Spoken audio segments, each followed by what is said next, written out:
อดแล้วส่วนยางบ้านน้องกระบะที่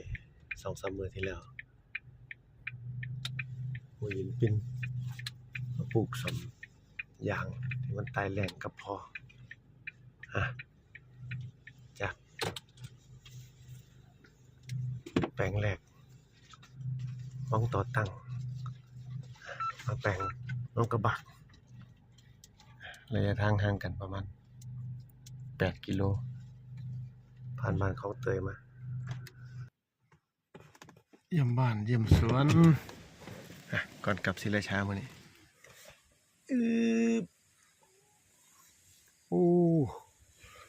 สัญญาณลมหนาวมาแล้วเด้อบ้านนี้ส่วนยางพาราสวนน้องกระบะส่วนนี้18 ไร่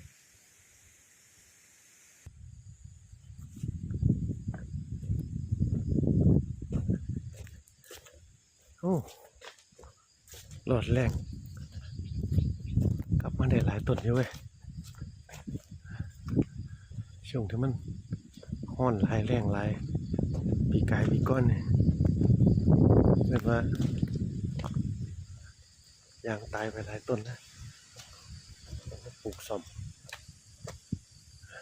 นี่ก็กำลังทำยางกำลังอ่อนต้องขอบคุณทางผู้นำชุมชนที่เห็นเส้นทางตอนนี้ติดกับส่วนยางนนกระบะตอนนี้เป็นเส้นทางคอนกรีตตลอดเส้นทางแล้วเยี่ยมเลยเป็นการพัฒนาในเขตพื้นที่บ้านเฮาเห็นการสัญจรไปมาได้สะดวกขึ้นแต่ไปเบิ่งพื้นที่ที่ปลูกซ่อมส่วนยาง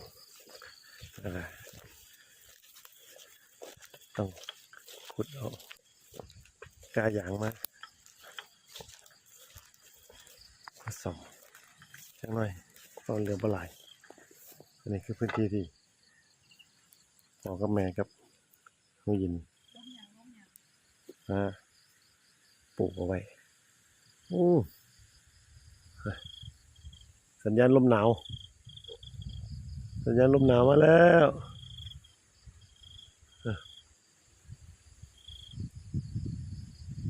สัญญาณลมหนาวมาแล้วต้นยางต้นกระบะ